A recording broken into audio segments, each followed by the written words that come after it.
അല്ല വിണ്ണിലോ അല്ല നെഞ്ചിലാണ് എന്റെ ചെങ്കൊടി. ജീവിതം തന്നു പോയവർ അന്ന് ചോരയിൽ തീർത്ത എന്റെ ചെങ്കൊടി. ഓർമ്മയിൽ എത്രയോ ഓർമുഖം ഞങ്ങളിൽ ജ്വാലകൾ തീർത്തിടുന്നു ലാൽസലാം. നെഞ്ചിലെ താളവും ഈ കുലാബിനോളവും ഒത്തുചേർന്നു ഒന്നുപോലെ ലാൽസലാം. അന്ന് ചങ്കുറപ്പിനുള്ളിലായി ചേർത്തുവെച്ച ചെങ്കൊടി ചന്ദ്രമോളെ പാലിടുന്നു നല്ല നാടിനാ. ലാൽസലാം ലാൽസലാം ലാൽസലാം ലാൽസലാം ലാൽസലാം ലാൽസലാം ലാൽസലാം ലാൽസലാം.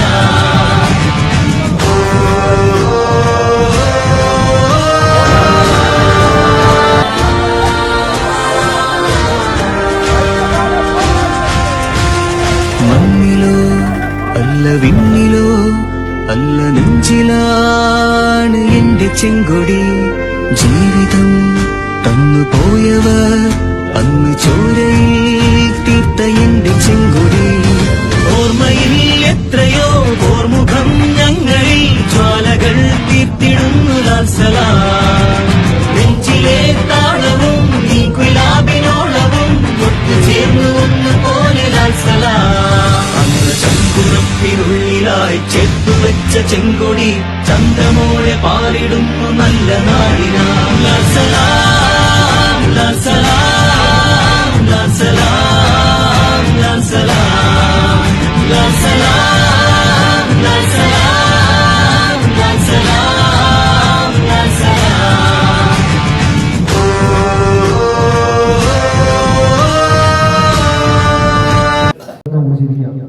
അതിന്റെ ഭാഗമായി കൊണ്ട് കേരളത്തിലെ എല്ലാ ഡിവിഷൻ കേന്ദ്രങ്ങളിലും വിപുലമായ രീതിയിലുള്ള പ്രതിഷേധ യോഗങ്ങളും ധർണാ സമരവും നടന്നുകൊണ്ടിരിക്കുകയാണ്.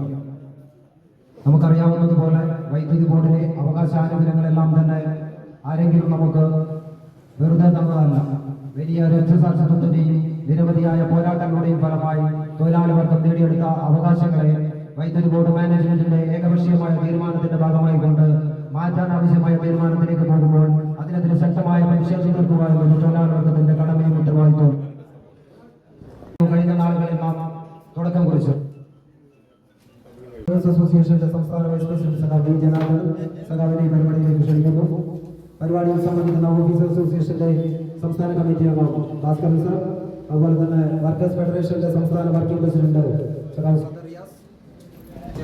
നേതാക്കളുടെ പെൻഷേഴ്സ് അസോസിയേഷൻ നേതാക്കള്, മറ്റു കരാർ തൊഴിലാളി നേതാക്കള്, വിവിധ ട്രേഡ് യൂണിയന്റെ ഈ സമര പരിപാടിയിൽ പങ്കെടുക്കുന്ന തൊഴിലാളി സുഹൃത്തുക്കളെ, ഓഫീസർ സുഹൃത്തുക്കളെ, ഇന്ന് NCCY സംസ്ഥാന വ്യാപകമായി ഇന്ന് ധർണാ സമരവും അതുപോലെ തന്നെ വൈദ്യുതി ബോർഡ് സമര പ്രഖ്യാപനവും നടത്തുകയാണ്.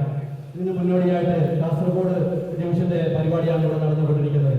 നമ്മുടെ ആർജിത ആനുകൂല്യങ്ങൾ ഒരു ഇടതുപക്ഷ സർക്കാർ ഭരിക്കുന്ന കാലത്ത് ഒരു വൈദ്യുതി ബോർഡിന്റെ മാനേജ്മെന്റ് തെറ്റായ നയങ്ങളിലൂടെ നമ്മുടെ ആർജിത ആനുകൂല്യങ്ങൾ കവർന്നെടുക്കുക എന്ന് ഇതിനു വേണ്ടി മുന്നോട്ട് വന്ന വൈദ്യുതി ബോർഡ് ഫുൾ ബോർഡ് യോഗം പാസാക്കിയ നമ്മുടെ DA 2 ഘടകങ്ങൾ DA പോലും നിഷേധിക്കുന്ന ഒരു നിലപാടിൽ ആ നിലപാടിനെതിരെയുള്ള ശക്തമായ പ്രതിഷേധം അറിയിക്കുക എന്നതിന് വേണ്ടിയിട്ടാണ് NCCയുടെ ബാനറിൽ നമ്മുടെ ഈ ഒരു സമരം സംഘടിപ്പിച്ചിരിക്കുന്നത്. ഈ സമരം ഔപചാരികമായി ഉദ്ഘാടനം ചെയ്യുന്നതിന് വേണ്ടി CITയുടെ സംസ്ഥാന നേതാക്കള്, പെൻഷേഴ്സ് അസോസിയേഷൻ നേതാക്കള്, മറ്റു കരാർ തൊഴിലാളി നേതാക്കള്, വിവിധ ട്രേഡ് യൂണിയന്റെ ഈ സമര പരിപാടിയിൽ പങ്കെടുക്കുന്ന തൊഴിലാളി സുഹൃത്തുക്കളെ, ഓഫീസർ സുഹൃത്തുക്കളെ, ഇന്ന് NCCY സംസ്ഥാന വ്യാപകമായി ഇന്ന് ധർണാ സമരവും അതുപോലെ തന്നെ വൈദ്യുതി ബോർഡ് സമര പ്രഖ്യാപനവും നടത്തുകയാണ്. ഇതിന് മുന്നോടിയായിട്ട് കാസർഗോഡ് ഡിവിഷന്റെ പരിപാടിയാണ് ഇവിടെ നടന്നുകൊണ്ടിരിക്കുന്നത്. നമ്മുടെ ആർജിത ആനുകൂല്യങ്ങൾ ഒരു ഇടതുപക്ഷ സർക്കാർ ഭരിക്കുന്ന കാലത്ത് ഒരു വൈദ്യുതി ബോർഡിന്റെ മാനേജ്മെന്റ് തെറ്റായ നയങ്ങളിലൂടെ നമ്മുടെ ആർജിത ആനുകൂല്യങ്ങൾ കവർന്നെടുക്കുക എന്ന് ഇതിനു വേണ്ടി മുന്നോട്ട് വന്ന വൈദ്യുതി ബോർഡ് ഫുൾ ബോർഡ് യോഗം പാസാക്കിയ നമ്മുടെ DA 2 ഘടകങ്ങൾ DA പോലും നിഷേധിക്കുന്ന ഒരു നിലപാടിൽ ആ നിലപാടിനെതിരെയുള്ള ശക്തമായ പ്രതിഷേധം അറിയിക്കുക എന്നതിന് വേണ്ടിയിട്ടാണ് NCCയുടെ ബാനറിൽ നമ്മുടെ ഈ ഒരു സമരം സംഘടിപ്പിച്ചിരിക്കുന്നത്. ഈ സമരം ഔപചാരികമായി ഉദ്ഘാടനം ചെയ്യുന്നതിന് വേണ്ടി CITയുടെ സംസ്ഥാന നീതി നിഷേധം, വാഗ്ദാന വിദ്യാഭ്യാസം, ജനാധിപത്യ വിരുദ്ധമാണ്. പക്ഷപാതങ്ങളുടെ കേരളത്തിൽ ഒരു കാരണവശാലും സംഭവിക്കാൻ പാടില്ലാത്ത ജനാധിപത്യ വിരുദ്ധമായ നിലപാടാണ് KSUB മേഖലയോട് കൈക്കൊള്ളുന്നത്. ബന്ധപ്പെട്ട വകുപ്പ് അധികാരികളും സംഘടനാ നേതാക്കളും ഒരു വട്ടമേശത്തിൽ ഇരുന്ന് ചർച്ച ചെയ്ത് തീരുമാനിച്ചൊരു കാര്യം ഏകപക്ഷീയമായി ചില IAS ഉദ്യോഗസ്ഥന്മാർ ലംഘിക്കുക, ആ ഉത്തരവ് നടപ്പാക്കില്ല എന്ന് തീരുമാനിക്കുക. അത് ഈ കേരളത്തിൽ ഒരു കാരണവശാലും അംഗീകരിച്ചു കൊടുക്കാൻ വേണ്ടി സാധിക്കും. തന്നെയുമല്ല, ഈ മേഖല വൈദ്യുതി മേഖലയാണ്. വൈദ്യുതി മേഖല എന്ന് പറയുന്നതിൻ്റെ പ്രത്യേകത മറ്റൊന്നല്ല, മറ്റെല്ലാ മേഖലയും അപേക്ഷിച്ച് വൈദ്യുതിയാണ്, വ്യവസായങ്ങളുടെ അമ്മയാണ്. വൈദ്യുതി ഇല്ലാത്ത ഒരു ലോകത്തെ സങ്കല്പിക്കാൻ സാധിക്കും. വൈദ്യുതി ഉൽപ്പാദിപ്പിക്കുക, പ്രശ്നം നടത്തുക, വിവാഹം നടത്തുക എന്ന മഹത്തായ കാര്യമാണ് 1957 മുതൽ ഈ പ്രസ്ഥാനം രൂപീകരിച്ച കാലം മുതൽ 2011 KSUB കമ്പനിയായി കാലം മുതലെല്ലാം വളരെ ശാസ്ത്രീയമായി ജനങ്ങളുടെ പിന്തുണയോടുകൂടി ജനങ്ങളെ വിശ്വാസമെടുത്ത് തൊഴിലാളികൾ എല്ലാ പരിസ്ഥിതികളും മറികടന്ന് ഈ സ്ഥാപനത്തെ സംരക്ഷിച്ച് നിർത്താൻ നല്ല രൂപത്തിൽ ചുരുങ്ങിയ ചെലവിൽ വൈദ്യുതി എത്തിക്കുന്നതിന് വേണ്ടിയുള്ള വലിയ ശ്രമം നടത്തിക്കൊണ്ടിരിക്കുന്ന സംസ്ഥാനമാണ് കേരളം. ഇന്ത്യക്കാകെ മാതൃകയാണ് ഞാൻ വെറുതെ പറയുന്നത്. ഇവിടെ മാത്രമല്ല, ഇന്ത്യക്കാകെ മാതൃകയായി KSUB പിടിച്ചു നിർത്താൻ ഐതിഹാസിക പോരാട്ടം എന്നുള്ള മണ്ണാണ് കേരളം. എല്ലാ സ്ഥാപനങ്ങളും സ്വകാര്യ മേഖലകളിൽ കൊടുത്തു. നമുക്ക് ആർക്കും മനസ്സിലായി, ഇന്ത്യ രാജ്യത്തെ എല്ലാ മേഖലയും സ്വകാര്യവൽക്കരണം പൂർത്തീകരിച്ചുകൊണ്ടിരിക്കുകയാണ്. ഇന്നിപ്പോൾ രാവിലെ സമരം പോസ്റ്റ് ഓഫീസിലുണ്ട്. 3 പോസ്റ്റ് ഓഫീസ് നമ്മുടെ ഈ ജില്ലക്കകത്ത് കൂട്ടി. പോസ്റ്റ് ഓഫീസ് കൂട്ടുന്ന നമ്മൾ സ്വന്തം കണ്ടു. 10 വർഷം മുമ്പേ പോസ്റ്റ് ഓഫീസ് കൂട്ടാൻ വന്നപ്പോൾ വലിയ സമരമാണ്. ഇപ്പൊ പൂട്ടി, ആര് വിളിച്ചാലും കൂട്ടും. അതെല്ലാം സ്വകാര്യ കമ്പനിക്കാരന് കൊടുത്ത് കത്ത് വേണമെങ്കിൽ സ്വകാര്യ കമ്പനിക്കാരുടെ ആവശ്യത്തിലേക്ക് പോയി വാങ്ങണം. അങ്ങനെ പൊതുമേഖലയിലുള്ള തപാൽ മേഖല പൂർണ്ണമായും സാധിക്കില്ല. വിമാനത്താവളം സ്വകാര്യ വ്യക്തികളുമായി ബന്ധപ്പെട്ട് വർത്തമാനം ആരും പോലും വന്നില്ല. ഇന്നലെ ഞാൻ പ്രവാസിക്കാരുടെ മീറ്റിംഗിൽ പോലെ പറഞ്ഞു, വിമാനത്തിന്റെ ചാർജ് 3 ഇരട്ടി. ഗൾഫിൽ നിന്ന് നമ്മുടെ കുട്ടികളൊന്നും വരുന്നില്ല. വർഷം വന്ന് അച്ഛനെയും അമ്മയും കണ്ട് കുട്ടികളെയും ഭാര്യയും കണ്ട് ഒന്ന് സന്തോഷിച്ചു പോകുന്ന ഗൾഫ് പ്രവാസി വരുന്നില്ല. എന്തേ കാര്യം? വിമാനത്തിന്റെ ടിക്കറ്റിന് ചാർജ് കൂട്ടി. എയർ ഇന്ത്യ കൂടി കൈവിട്ടതോടുകൂടി സ്വകാര്യ കമ്പനിയുടെ കയ്യിലായി, കുത്തകളുടെ കയ്യിലായി. അവരാണ് തീരുമാനിക്കുന്നത് 32,000 രൂപ മാത്രമേ പോകാൻ പറ്റൂ. കിട്ടുന്ന വരുമാനം കൂടിയോ? ശമ്പളം കൂടിയല്ലോ. അപ്പോൾ വരുന്നത് 2 കൊല്ലത്തേക്ക് 3 കൊല്ലത്തേക്ക് മാറ്റി. അത് മാത്രമല്ലല്ലോ, വിമാനം വഴി വരുന്ന കടത്തിയിരുന്ന എല്ലാ ചരക്കടിയും വില കൂടില്ലേ. നമ്മുടെ നാട് ആകെ സ്തംഭിച്ച് നിൽക്കില്ലേ. അതിന്റെ കെടുതി നിസ്സാരമല്ല. ഈ സ്വകാര്യ വ്യക്തികളെ നമ്മൾ ഭയക്കുന്നത് അതിന്റെ കൂടി വൈദ്യുതി കൂടി സ്വകാര്യ കമ്പനിക്കാരെ പോയാൽ ചാർജ് നിശ്ചയിക്കാൻ അവകാശം പുതിയ കമ്പനിക്ക് കിട്ടിയാൽ ചാർജ് കൂടുമ്പോൾ എല്ലാ കമ്പനിയുടെ വൈദ്യുതി ചാർജ് കൂടുന്നു. ഞാൻ പല ഉൽപ്പന്നത്തിന് വില കൂട്ടാതെ എങ്ങനെയാണ് പിടിച്ചെടുക്കാൻ സാധിക്കുക? ആ ഉൽപ്പന്നം കൂടി മാർക്കറ്റ് കൊണ്ട് വാങ്ങേണ്ട ക്രയശേഷി വേണം. മനുഷ്യന്മാരെ കാശ് വേണം.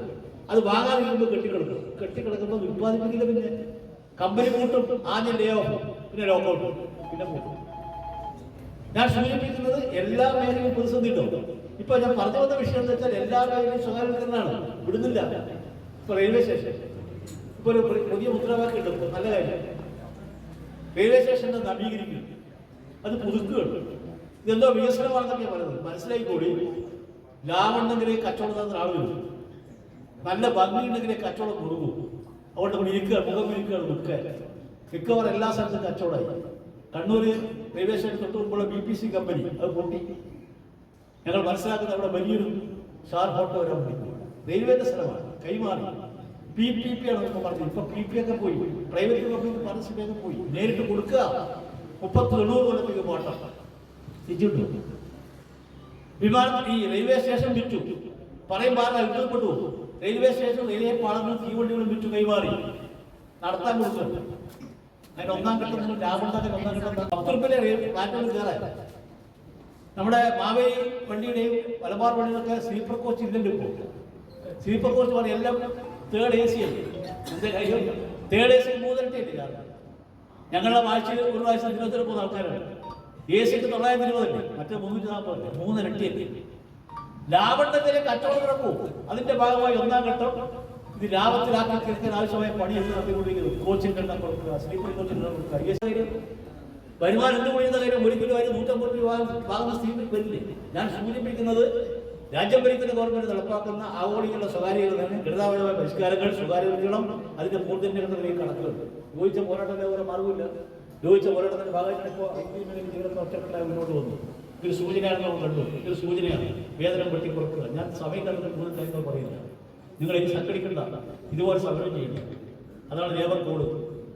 ലേബർ കോഡ് നടപ്പാക്കി 19 സംസ്ഥാനത്തിൽ 8 മണിക്കൂറിലെ ശമ്പളം വാങ്ങുന്നത് 12 മണിക്കൂർ പണിയെടുത്തതിന് ശമ്പളം കൊടുക്കുന്നു. 19 സംസ്ഥാനത്ത് നടപ്പാക്കി. 19 സംസ്ഥാനത്ത് നടപ്പാക്കി. ഞാൻ വെറുതെ പറയുന്നില്ല. കേരളത്തിൽ ഇടതുപക്ഷ ജനാധിപത്യ മുന്നണി തൊഴിൽ മന്ത്രി CIT നേതാവ് ശിവകുട്ടി മുഖ്യമന്ത്രി പറഞ്ഞു കേരളത്തിൽ നടപ്പില്ല, ചട്ടം ഞങ്ങൾ ഉണ്ടാക്കില്ല. അതുകൊണ്ട് ഇപ്പൊ നമ്മൾ തൽക്കാലം രക്ഷപ്പെട്ടു. അത് വന്നു കഴിഞ്ഞാൽ സംഘടിക്കാൻ സമരം ചെയ്യും കൂട്ടായ വിലവെച്ചാൽ രാജ്യത്തിലെ പ്രബലമായ പ്ലാറ്റ്ഫോമായ NCCOE എന്ന പ്ലാറ്റ്ഫോം കേരളത്തിൽ ഇന്ന് വൈദ്യുതി ഭവനിലും 73 ഡിവിഷൻ ഓഫീസുകളിലും ഇന്ന് പ്രതിഷേധ മാർച്ചും വൈദ്യുതി ഭവനിൽ അവകാശ നിഷേധത്തിനെതിരെ ധർണയും സമരപ്രഖ്യാപനവും നടത്തുന്നതിന് തീരുമാനിച്ചിട്ടുണ്ട്. സമരമാണ്, അല്ലാതെ പുതിയൊരാവശ്യങ്ങൾ തൊഴിലാളികൾക്ക് പുതിയൊരാവശ്യങ്ങൾ ഉന്നയിച്ചുകൊണ്ടുള്ള സമരമല്ല. ഇവിടെ 3 ഘട്ടങ്ങളിലായി 2022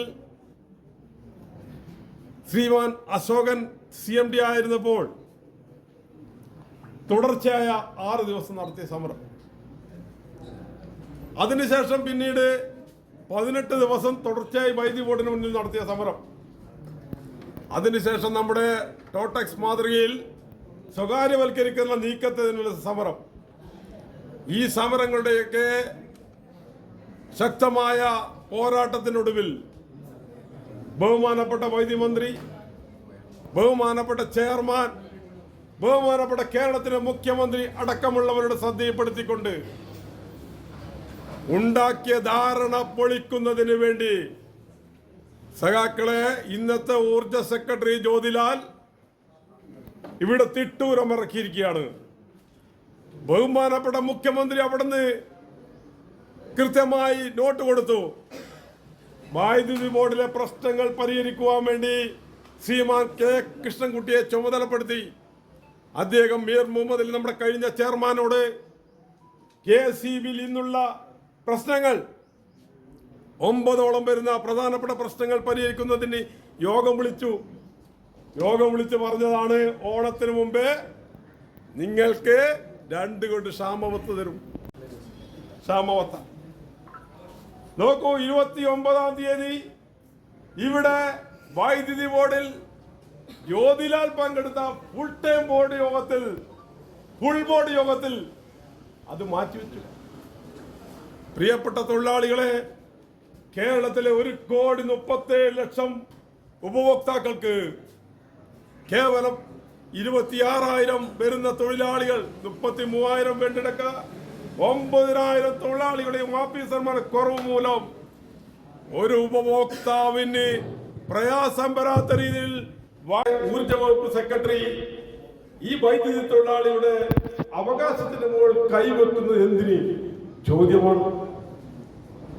ജ്യോതിലാൽ എന്തുകൊണ്ടാണ് ഇങ്ങനെ ചെയ്യുന്നത്? അത് പ്രസക്തമായ ചോദ്യമാണ്. ഇവിടെ ഗവൺമെന്റ് തലത്തിൽ ഇടതുപക്ഷ സർക്കാരാണ്. ഇടതുപക്ഷ സർക്കാരിന്റെ നയം സ്വകാര്യവൽക്കരണ വിരുദ്ധതയാണ്. സ്വകാര്യവൽക്കരണ നീക്കം വന്നപ്പോൾ എതിർത്ത് തോൽപ്പിച്ചത് ഈ വ്യവസായത്തിലെ പ്ലാറ്റ്ഫോമായ NCCOE ആണ്. ഞങ്ങളിപ്പോൾ 9 ആവശ്യങ്ങളാണ് ഉന്നയിച്ചുള്ള ആവശ്യങ്ങൾ. ഞാൻ പറഞ്ഞ രീതിയിൽ പഴയ ആവശ്യങ്ങളാണ്.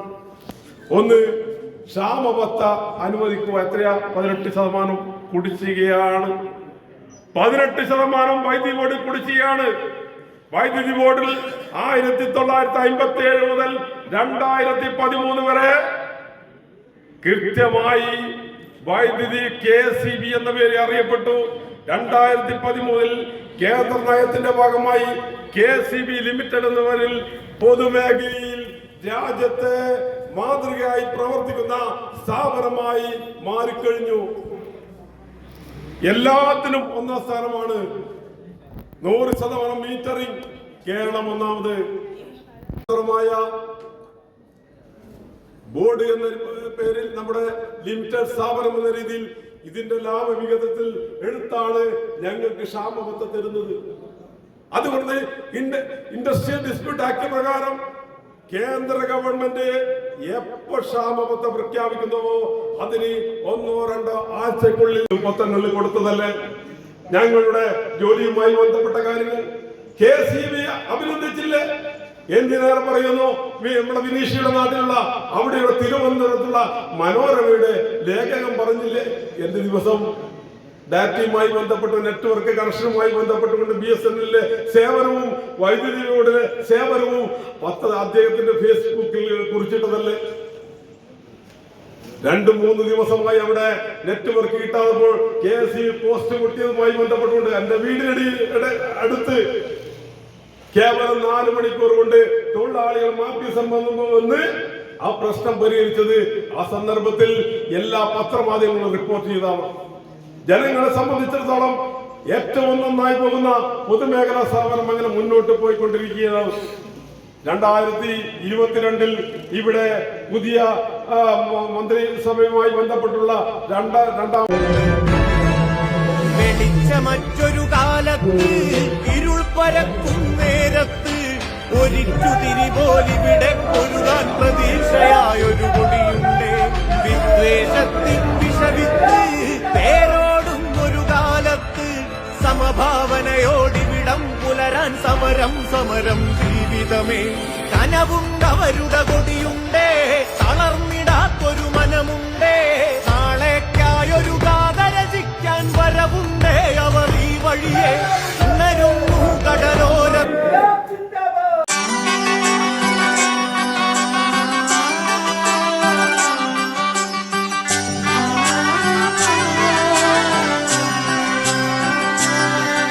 ഇവളണിയും പൊന്നല്ലേ, കനവുണരും ദിനമല്ലേ, മൊഞ്ചത്തി പെണ്ണിൻ നിൻ മനം.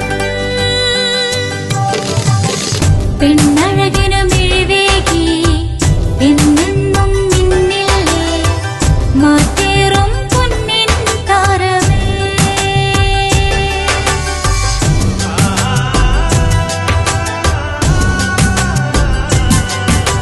സിറ്റി ഗോൾഡിൻ സ്വർണ്ണനിലാവല്ലേ.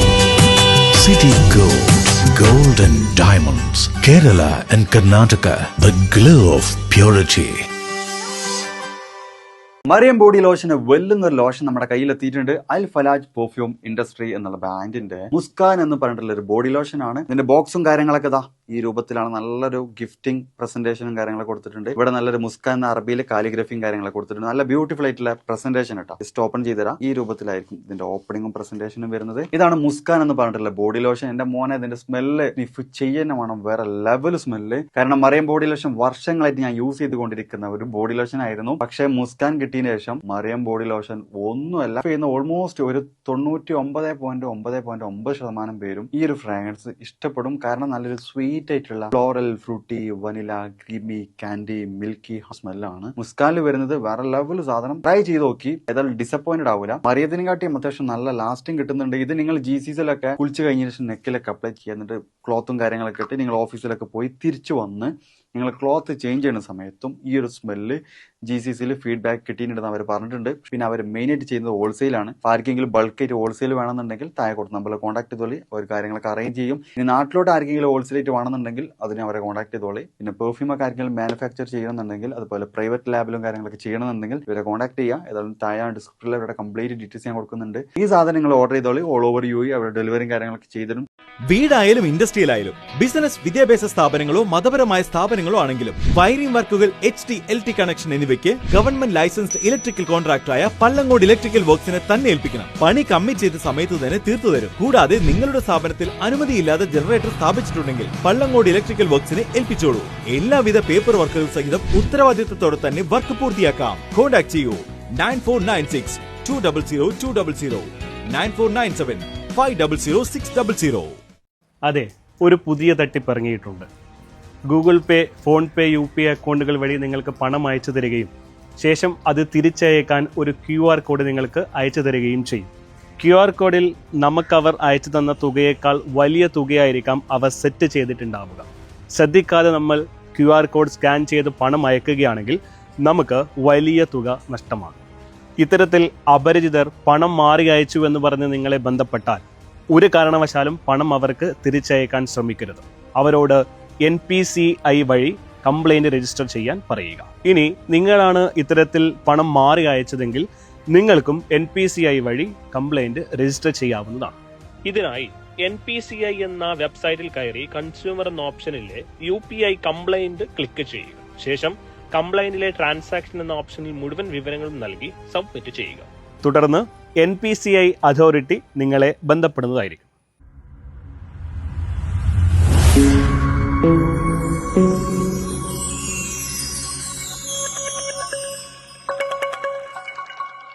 അവധിക്കാലം കഴിഞ്ഞു. വീണ്ടും സ്കൂളിലേക്ക്. കൂട്ടുകാരുമൊത്ത് ആടിത്തിമിർക്കാൻ, പാടിക്കളിക്കാൻ, അറിവിന്റെ ആദ്യാക്ഷരം നുകരാൻ. വീണ്ടും ഒരധ്യയന വർഷം കൂടി. പുതിയ ആളുകൾ, പുതിയ സൗഹൃദങ്ങൾ. സൗഹൃദങ്ങളാണ് നമുക്കെല്ലാം. കട്ടയ്ക്ക് കൂടെ നിൽക്കുന്ന സൗഹൃദങ്ങളാണ് നമ്മുടെ ശക്തി. പക്ഷേ ലഹരിയുടെ ചതിക്കുഴികൾ ഒരുക്കി കാത്തിരിക്കുന്ന സൗഹൃദങ്ങളുമുണ്ട്. അവരെ തിരിച്ചറിയണ്ടേ? അവരെ ഇല്ലാതാക്കേണ്ടേ? ലഹരിയുടെ ചതിക്കുഴികളിൽ വീഴുന്ന, എരിഞ്ഞടങ്ങുന്ന നമ്മുടെ കുഞ്ഞനുജന്മാരെ, നമ്മുടെ കൂട്ടുകാരെ, അനുജത്തിമാരെ നമുക്ക് രക്ഷിക്കണ്ടേ? വിളിക്കാൻ മടിക്കണ്ട. ഒരു സുഹൃത്തിന്റെ കരുത്തോടെ, ഒരു രക്ഷിതാവിന്റെ വാത്സല്യത്തോടെ, ഒരു അധ്യാപകന്റെ കരുതലോടെ കേരള എക്സൈസ് എന്നും നിങ്ങളോടൊപ്പം. ഒരു വിളിപ്പാടകലെ. വിളിക്കേണ്ട നമ്പർ 9447178000. 9061 17800. Toll free number 14